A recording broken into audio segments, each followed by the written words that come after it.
Welcome to the Kindest Project, the podcast designed to share stories of kindness and share how kindness can make positive change in our world, one small act at a time. This time on the Kindest Project, words, emoticons, and Alistair McAlpine's awesome tweets. Hi, and welcome to episode 10 of the Kindest Project podcast. I'm joined by a girl who I can only describe with one word. I just haven't worked out what one yet. It's Charlotte Dames!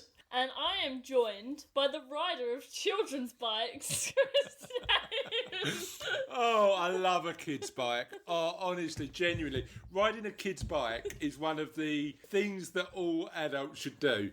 One thing I would suggest, though... Don't break it.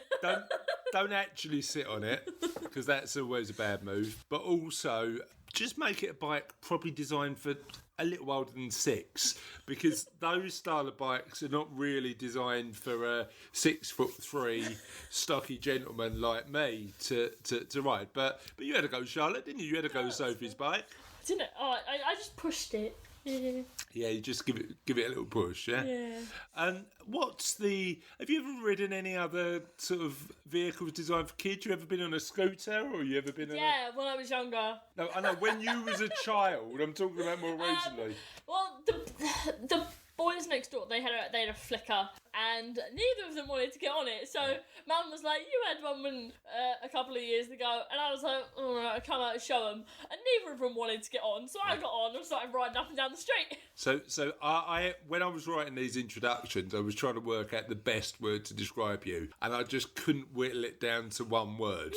So I decided that I just haven't worked out that word yet. But the question of the podcast, let's get this out the way really early. Cool. Question of the podcast. Can I have a go this time? Go on then. Question of the podcast. So Charlotte left us for a while, and the bloke from the X Factor came in and did that actual introduction. I don't know if you noticed that or not. Question of the podcast, this podcast, is if you could remove one word out of the English language, and I don't want you to include swear words, offensive words, or rude words, what one word would you remove? What was that one word that was a slang term and they put it in the actual English dictionary? It's loads. Oh, I don't know. It's just They add new slang words to the Oxford English Dictionary every year, because don't they have a little thing on the news where they turn around and go, "Oh, we've added, I don't know, selfies," or "We've added smiley faces," or they add. there's a bit at there's a bit at the back of some dictionaries, and it's got so hopefully everyone knows the difference between emojis and emoticons. So emojis are the actual. Educate us, Charlotte. Emojis are the actual ones that you just click and you send it, and that's it. But emoticons are the one where you use punctuations. Yeah. So at the back of some dictionaries, some of the ones at school, they have an emoticon translator. You're joking. No, I'm not. In a paper dictionary, right? Yeah. Yeah. But a lot of apps now, I know Facebook do it, turn emoticons into emojis. Yeah, they do. Yeah. I honestly prefer emoticons. They take much more effort. Fine. And you like a bit more effort when it comes to your English, don't you? Yes. Okay, so unofficial question of the podcast then. So the official question is, what English word would you remove from use? The emoticon dictionary, yeah. So you'd get rid of all emoticons? No, I'd just get rid of the dictionary. I think emojis and emoticons are quite self-explanatory. Okay. I mean, some of them are, but if you just put them in a weird string, they're not. Yeah. So sometimes when I get bored, I kind of go into my emoji section and I send my friend a bunch of unicorns. See, because she likes unicorns. See, I love a bit of text, right? I love a bit of tech. I love how technology is changing language and developing, and the ways we communicate are changing. One thing, and this is going to make me sound really old, and I'm not, but am I? Oh, difference of opinion between the podcast hosts. But one of the things that worries me a little bit is how you see. I'd write an email and put probably be over verbose and use sort of more words than I need to. Yeah. And actually the trend is away from that to shorten words, keep it really simple. But I think there's a beauty in well-constructed words, right? Yeah. There's beauty in a well-constructed sentence. I mean, like sort of Bram Stoker or Mary Shelley or Edgar Allan Poe or Stephen King even didn't turn around and go, oh no, actually I'm not going to write a 60,000 word novel. I'll just write it in emoticons and let everybody read it like that. Nobody did that, did they? No. The finest author. I'm on a bit of a rant now, Charlotte. I'll start talking about Nick Cage in a minute. The finest authors in the world actually know the power of using both simple and complex language to convey their story. Yeah, I kind of want to be like those kind of people someday. Do you think culture's moving in the other direction? I think, in a way, it's creating its own individual language. Because obviously we've got programming, and that's its own. That's a language in itself. Yeah. But we've got the language. You think the language of communication's changing? Yeah, obviously there's always going to be a language of communication that the older generations, not talking about you, mate. Oh, thanks, mate. That the older generations aren't going to understand or wrap their head around as easily as the younger generations who have grown into it or have been there when it. But let me ask you a question, right? As a lover of books and a lover of like Agatha Christie, for example, if Murder on the Orient Express and Then They Were None had smiley faces in, would it make it better? Because I'm thinking no. I think if it had smiley faces in, it would be less of a serious story. Like, how about Murder on the Orient Express, someone gets kidnapped, smiley face! Murder on the Orient Express, smiley face, and Then There Were None, unicorn. I mean, it just doesn't work. Yeah, like, you read the poem and at the bottom, there's just an emoticon that goes, smiley face! Yeah, smiley face, thumbs up, skull and crossbones, and then everyone assumes they're going to die. And then that's it. There is a opportunity to write a murder mystery novel using that language. Yeah. I You think, could write someone's name and just put skull and crossbones, and we'd all assume they were dead. I tell you what, I wonder if like somebody like Mark Billingham could write something like that. I think he'd be really good at that. I might give it a crack. You might give it a go. You like writing murder mystery novels, don't you? Yeah, I tend to not. Well, I say I tend to not write murder mystery. I tend to write murder novels, but not the mystery element. Like, gotcha. People die, but nobody figures out how it happens. So on that cheerful note, just as a reminder, this is a podcast about kindness. But appreciating all sorts of art, including Gothic, is something that we can all do. However, what we haven't talked about up to yet is how you can get in touch. So one of the things we want to do is talk about the question of the podcast. So our question of the podcast, as a reminder, if you could remove one word from the English language, what would it be? And you can get in touch with us on Twitter at... Hola, kindness. So we've been talking over the last few weeks about how you pronounce hola. See, I say hola, and then Charlotte says it hola. I did not say it that low. Now we're having this dispute around whether it's a silent H or quite a pronunciated H, and maybe you can help us out. Is it hola? It's not. Or is it... It's hola. Hola. It's or hola. is it hola? So... No, you say it too hard. It's like hola. It's like not there, but it's there. Okay. So you can get in touch with us at HOLA, kindness, on Twitter. You can email us at hola@thekindnessproject.co.uk, or alternatively, you can visit our website because we've got Facebook groups and show notes and all that sort of stuff on there.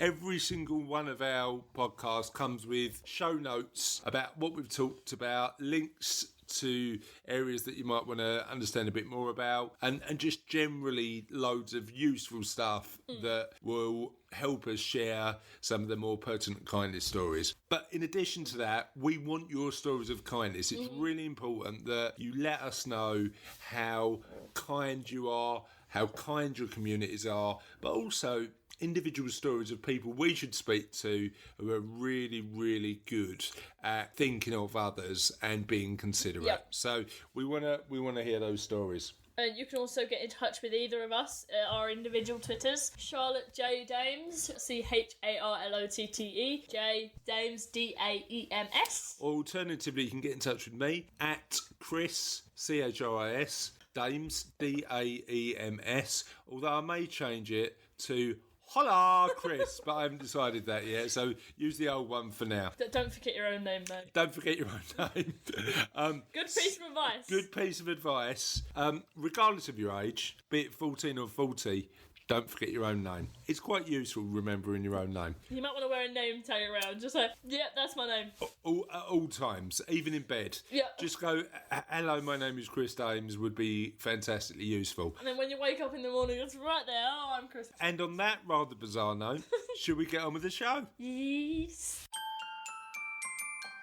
Hi and welcome back to my favourite segment of the podcast, mainly because of the truly brilliant jingle. It's... Take it away, Charlotte. Kindness news. So what I think... I forgot that there. What I think we need for future kindness news is potentially some ukulele accompaniment.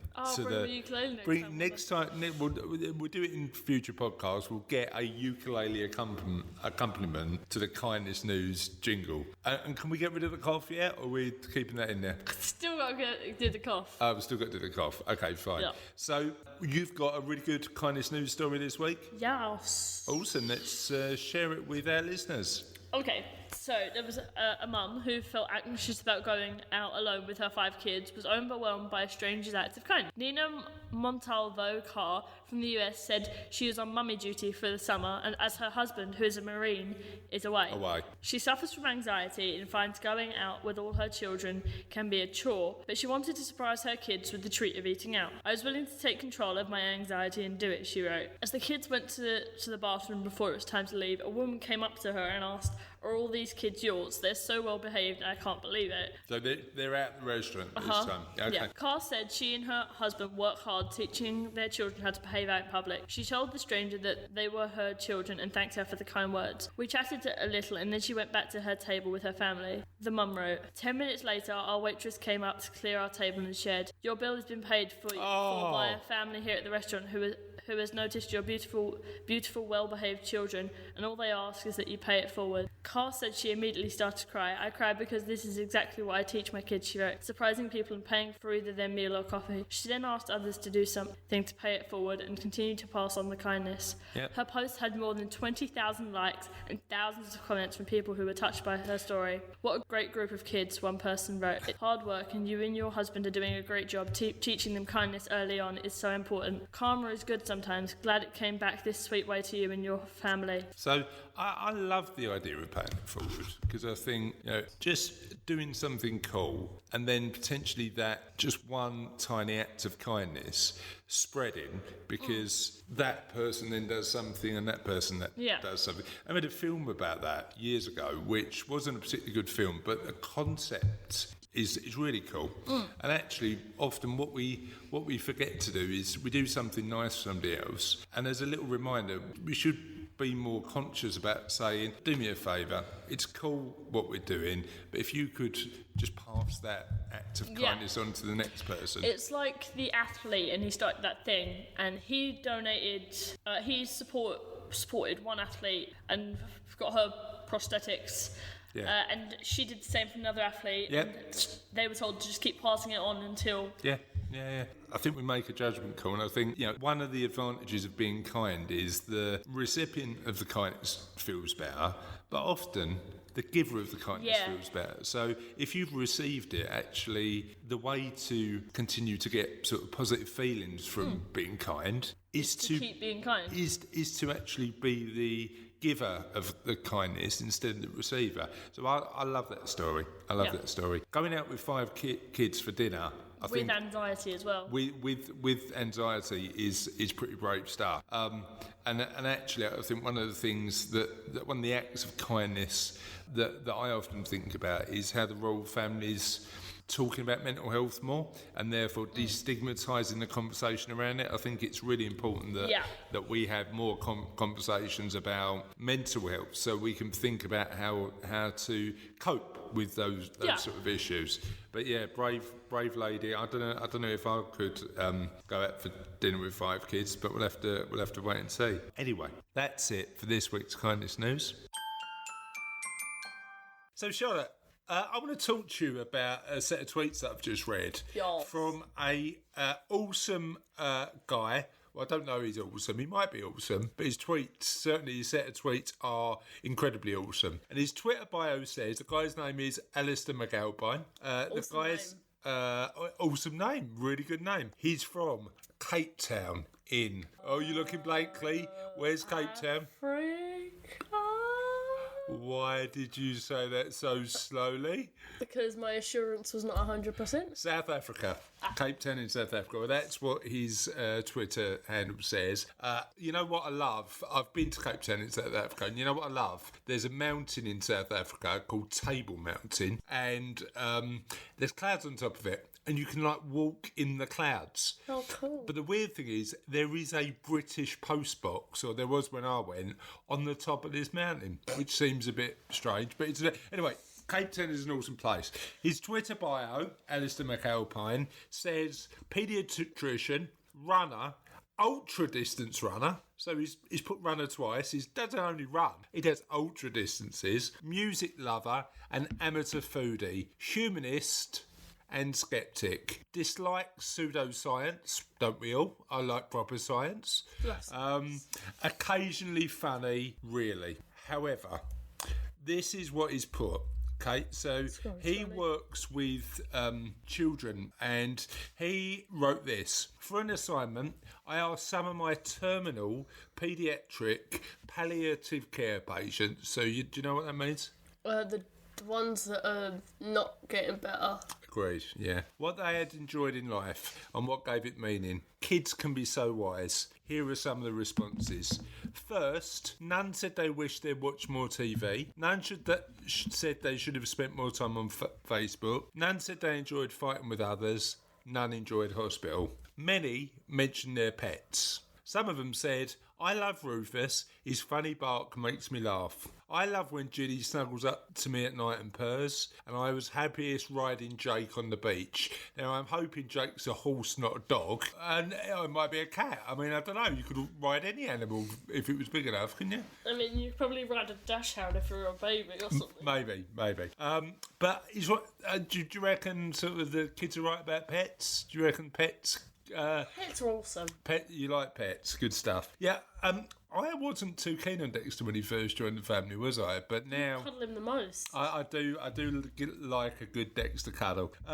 Many mention their parents, often expressing worry or concern. All of these kids that he asked loved ice cream.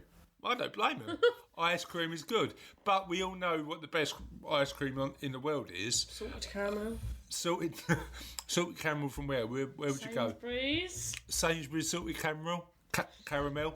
Other supermarkets are available. Sainsbury's one's the best. Okay, so apparently for salted caramel, other supermarkets aren't available because there's only one place to go. Now, you know you're going to upset by saying that. Tesco's. You might do. And Asda's. And Lidl. And I think Aldi's going to be a little bit upset. But I'm thinking of one bloke that you might upset the most. Our mate, Vitulio Bondi. I mean, his ice cream's pretty good, isn't it? Okay, brand shop ice cream. Brand shop ice cream. Sainsbury's salted caramel is the best. Okay, I'm with you with that. I think Vitulio's going to be a little bit upset. All of them loved books or being told stories, especially by their parents. And this is some of the quotes that he got. Harry Potter made me feel brave. I love stories in space. Who doesn't? And I want to be a great... Oh, you'll like this one, Charlotte. I want to be a great detective like Sherlock Holmes when I'm better. Oh. Would you have picked Sherlock Holmes? I don't know. I would have picked Poirot or something. Would you have picked Poirot? I mean, I may have 2 copies. Because your role model's a sort of bald Belgian man, is that right? Like your dad, yeah? No, but I may have 2 copies of the Sherlock Holmes Compendium. You may have, or you may have 3, because I might have one. But the point that the Mr. McAlpine was making is, folks, read to your kids; they'll love it. Many wish they'd spent less time worrying about what others thought of them, and valued people who just treated them normally. And some of the quotes they said were, "My real friends didn't care when my hair fell out, and Jane came to visit after the surgery and didn't even notice the scar." Many of them love swimming and the beach. "I made big sandcastles" was one quote. "Being in the sea with the waves was so exciting" was another. Now, we like swimming, and as we've discussed on the previous podcast, we like swimming unconventionally, don't we, Charlotte? An unconventional swimming method, like the mermaids. That's fun. Just wibbly bobbly. How do you swim like a mermaid? Oh, it's easy. All right, okay. Tell me about mermaid swimming. You just put your hands in front of you and you just wobble, but like a flop, like a worm in the water. That, listeners, is what got us banned from the Olympic Park pool. However, Alistair I'm in a pool that has hosted Olympic greats. I'm gonna swim like a mermaid. I'm going to have a little mermaid swim.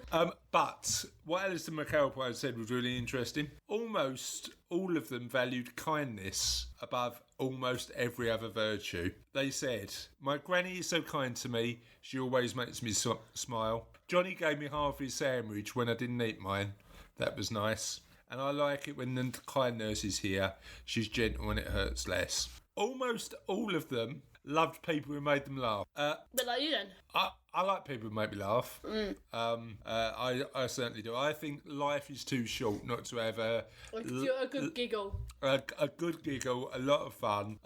But my humour's broad.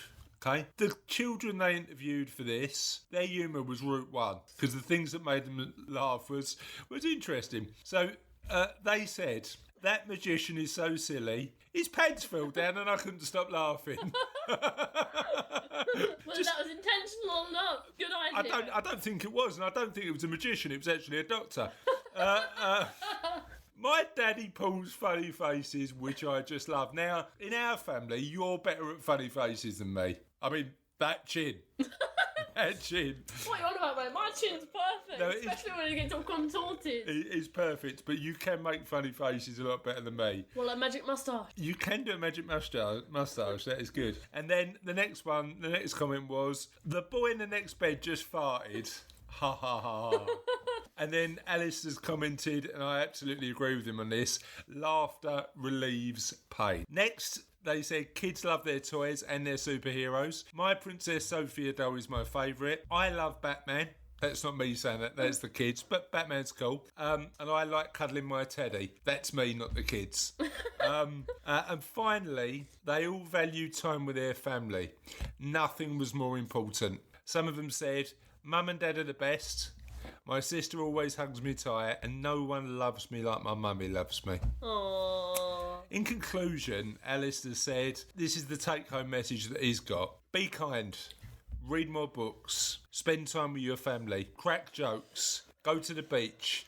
Hug your dog. And tell that special person you love them. These are the things these kids wish they could have done more. The rest is details. Oh, and eat more ice cream. End. What do you think of that? It's good. What was your favourite takeaway on that? I think I should eat more ice cream, to be honest. When was the last time I had ice cream? What, 2 months ago? You haven't had ice cream for 2 months? You must have had ice cream over Christmas, surely. Over Christmas? It's been that short a time since Christmas. It's been a little while, but yeah, it's feels like 3 months, 5 months or something. Yeah, so what's the thing you're going to do more of based on Alistair McAlpine's lessons he's learnt from kids? I should probably sit next to some farting kid in class. So the take home. So I'm thinking, read more books, be more kind, have more fun, hug my dog more, and all you've got from that is sit next to a farty kid. I mean, I sometimes despair. There's a boy and he sits in the front row, and sometimes what the boys who sit behind him do is they pretend he's farting, they all hold his nose and everyone reacts like, oh my god, not another one. Well, look, as we said earlier in this story, listeners, some people's senses of humour are more sophisticated than others. Hopefully that story has inspired you. Certainly it's inspired me. Thank you, Alistair McAlpine, for sharing your story. And that's the end of another podcast. Is it? Yeah! That's the way the format goes. That's the way the cookie crumbles. We're at the end of another Kindest Project podcast. Yes. Okay, so the thing we have to do next is last week's question of the week, answered this week, answered last week, answered this week. Okay, so what was last week's question of the week? It was about going back in time to ancient civilizations. Okay, so what ancient civilizations... first of all, it's raised a bit of a debate on Twitter, what actually counts as an ancient civilization? Because me old mucker, Chris Budd, got involved and said... I'd go back to the 60s, the 1960s, because the hippies had the best music. So is that really an ancient civilization? Well, I mean, I suppose his validation is he was born there, so it must be ancient. So I think he's trying to imply he's not that old, Chris. He's just a little bit old. But 1967 was the year we'd go back to. Do you consider that ancient? I mean, you're a lot younger than both Chris and I. So what do you think? No, I think ancient would be as long as it's got ruins somewhere. I mean, are there ruins of disco parties and stuff? And I'm sure there's a glitter ball broken on the floor somewhere. Actually, that's more the 70s. But I'm sure there's a flowery T-shirt. Or a flowery shirt still hanging up in Chris's wardrobe, funny enough, that you might consider ancient. Can I borrow it, mate? Chris Budd, Charlotte wants to... Why do you want to borrow Chris's shirt? I like the flowers. Oh, so if you've got, Chris Budd, a flowery shirt you can post to us, we'll post a photo of Charlotte wearing your... I don't know how this conversation got to this point, of Charlotte wearing your flowery shirt on Twitter for some weird reason. Because I know you had a party, you had some friends around last Friday, didn't you? And I turned up and you were dressed as a ringleader. Yep. One of your friends was dressed as Hannibal Lecter. I had another one dressed as a fairy, one dressed as a princess, and the girls were dressed quite interestingly as well. Who else was dressed interestingly? Who else was there? Tom, he came in a giant king's cape and hat. Was he channeling King Joffrey from Game of Thrones? Is that what he was doing? I think he's in Game of Thrones. Oh, right, okay. Fair enough. Yeah. So that sort of slight detour might mean that you might get a flowery shirt in the post from Chris Budd. Yes. We'll see. We'll see how generous he's feeling. Planner Girl on Twitter said definitely the Romans. Yes. They were so... Would you pick the Romans? I don't know whether I'd pick the Romans or the Greeks. Yeah, so there is a bit of a sort of mixed bag on this. So we had loads of comments again, so thank you for everybody who's commented. John said the Greeks, pretty much the inception of maths and science. David Dennison said the Incas. Weren't they the ones that made flutes out of people's bones? They were. They did make flutes out of people's bones. I don't think that's the reason he wants to go back there, though, because he doesn't... I don't think he wants to see bone flutes. He just wants to see Machu Picchu in its full glory, and who can blame him, eh? Yeah, but they used to drink blood out of it. They used to drink from people's skulls and stuff. Yeah, a bit... and that links into our sort of our next answer, because Alistair Cunningham would visit pre-Trump USA. Because in post-Trump USA, they do that, don't they? They make flutes out of people's bones and drink. No, they don't. I've been to America post-Trump, and it's not like that. No, it's much worse. yeah, they don't. No. They don't physically drink from people's skulls, but they drain people's emotions. They drain people's energy with all this negative feeling. Matt Walton's keeping it real again. Matt Warren's involved and he's keeping it real. He said, Jedi before the Empire took control of the galaxy. Every answer that Matt Warren's given so far for the podcast has been Star Wars related. Yes. Or maybe the Egyptians, just to find out how they built the pyramids. Russ came in. Do you want to read Russ's one? A couple of places, really Machu Picchu and Pompeii, when they were uninhabited by the native people. I would also like to have seen the great lighthouse of Alexandria. You know what? But this is the thing, right? I would love, if I was travelling back in time, it would be to see the great wonders of the world, like the Hanging Gardens of Babylon, the Lighthouse of Alexandria. Yeah. Do you know, places like that just don't exist anymore. With Pompeii, I think everyone assumes they'd all be terrified and run around headless and witless. Headless? Chopping their heads off. The executioner. But The volcano's coming, get the executioner. When did that happen?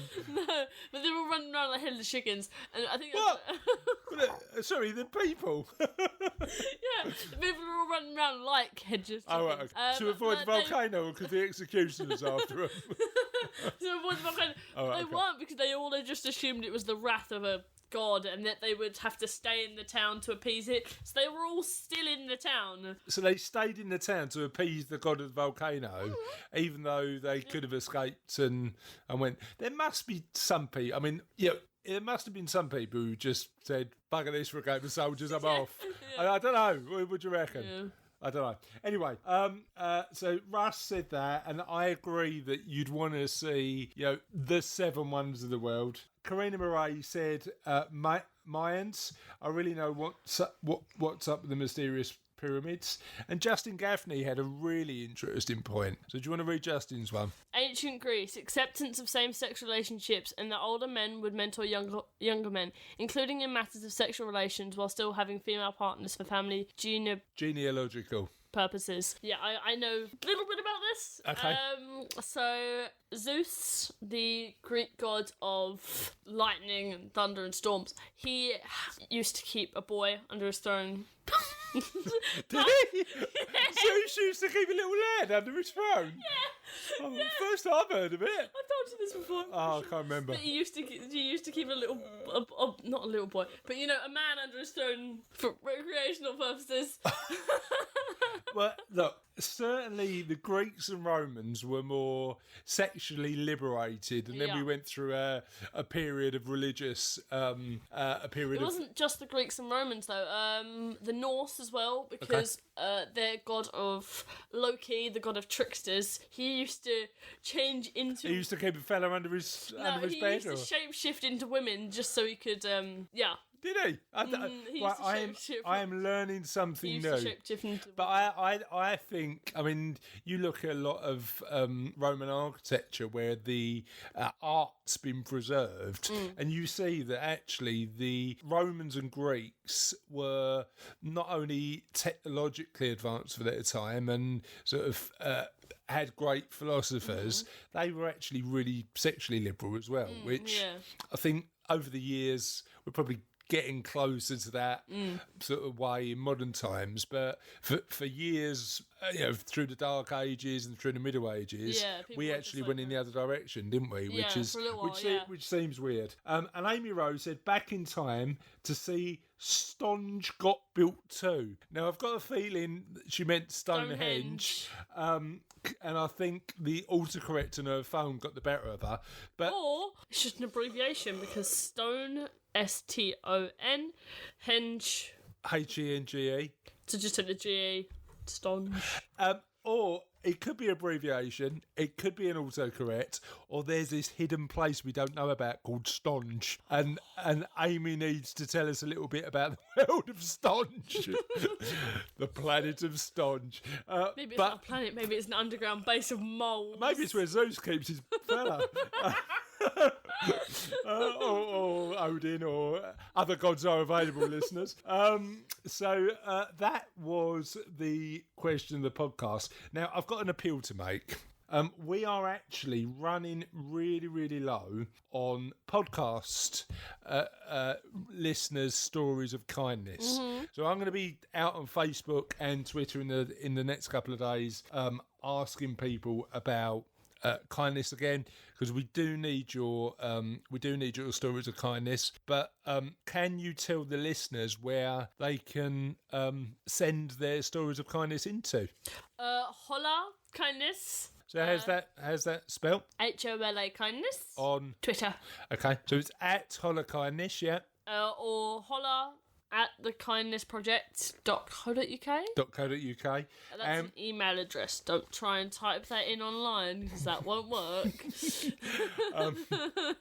You need Gmail or Outlook. Other email servers are available, listeners, because we are running short. However, before we get on to the last awesome kindness stories, listeners' kindness stories, I've also got another appeal. So last week we talked about the fact that we had our first ever iTunes review. Yep. How many stars of it? 5. Yeah. Thank Because you. we're funny people. Thank you, generous person. I appreciate that. But we need some more because we'd like to spread the kindness a bit further than our current listenership of about 32 people. I think we've got so far. But no, it's probably it's actually a bit more than that. Charlotte just said she's listened more than once, so that now my numbers are dwindling. Now my stats are dwindling. I've listened to the first one once and the second one twice, and that's it. Oh, okay. So it's not Charlotte. We have actually got people who are listening to this podcast and enjoying it, as our one iTunes review seems. Thank you, getting on a bit 57. Cheers, getting on a bit 57. You've got an awesome iTunes name as well. However, Chris Haycock, I was sort of asking people who they think the kindest people they know are. And Chris Haycock, who himself is a bit of a brilliant fella, said, my front runners for the kindest people I know are Javeed Iqbal and Mo Nawaz. Now, Javeed and Mo have got a project called Feeding Millions, and I know they go out onto the streets of Birmingham and feed homeless people. So you thought I was going to do the accent there, didn't you? I am not doing my Brummie accent. I'm not doing it. But I'm going to... I've probably offended Javeed and Mo with that Birmingham accent now, but certainly I want to go and have a chat with them because they're awesome guys and obviously doing good work. And John said the kindest person he knows used to be or is John's mum. Who sadly passed, but was an incredible woman. But now it's his sister, and Gavin Agar is probably the purest soul he knows. So that's nice. He's a bit of a. What did I say? No, just that his name reminds me of that little dish you used in science to grow back. What, Petri? No, like agar. You know that I don't know what an agar dish is. You get those agar plates, and you put little bits of bacteria in, and it just grows. I'm sure he'd be pleased to hear that. No, you use it for antibacterial tests. Oh, do you really? Okay. So Gavin, Charlotte thinks you're named after a plate for some weird reason. I'll let you take that up with her directly. And then Russell modestly went, kindest person I know. Me. No, Russell is kindest person I know. What? Can't I vote for myself? What he said exactly, but you know. No, but he said, I'm probably the kindest person I know. I'm always trying to help others. And we know Russell's like that, don't we? So he is pretty good. So that's it for another episode of The Kindness Project. Boop, boop. Until next time, have an awesome week. Don't forget to leave a review on iTunes. And sleep. For some reason that came to mind. Sleep, please do sleep in the upcoming week at some point. Don't just stay awake waiting for this podcast to go. Yeah, please don't wait until next Thursday till the next podcast comes out. Get some shut eye. That's a good move. But please jump on iTunes if you can and leave us a lovely review. You can get in touch with us at Holokindness, at Chris Dames on Twitter, at Chris Dames, and at Charlotte J Dames on Twitter. So feel free to reach out and share your stories of kindness, say hello, tell us how your week's going. Let's just share the love. And then until next week, we'll see you soon. Bye.